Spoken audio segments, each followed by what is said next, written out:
Qarku i Shkodrës vijon të prodhojë rezultate sa i përket operacioneve të koduara koordinata për kultivimin e bimëve narkotike. Në 24 orët e fundit janë gjetur dhe asgjësuar 2936 bimë të dyshuara kanabis sativa. Operacionet e drejtorisë vendore të policisë dhe komisariateve në varësi gjetën lëndët narkotike, konkretisht në territoret e njësive administrative të Shalës dhe të Shoshit, ku asgjësuan 1792 bimë dhe në vijim të këtyre veprimeve u proceduan në gjendje të lirë inxhinieri pyjeve për shpërdorim detyre dhe moskallëzim krimi. Rojet e zonave të mbrojtura për shpërdorim të detyrës, si dhe 2 kryepleqt, a i fshatit Lotaj dhe Abat, po për shpërdorim detyre. Ndërsa në Malësi të Madhe u gjetën në Shkrel dhe Kastrat 824 bimë që u asgjësuan me anë të djegjes.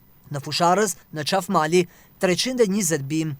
Por ashtu si në operacionet e mëparshme, edhe në këto të 24 orëve të fundit, policia procedoi kryepleqt dhe inxhinierin e pyjeve, por vetë kultivuesit vijojnë të shpëtojnë forcave policore. Në këtë drejtim vijon puna për identifikimin, kapjen dhe nxjerrjen parapërgjegjësisë penale të autorëve të kultivimit. Operacioni koordinata do të vijojë në gjithë sharkun.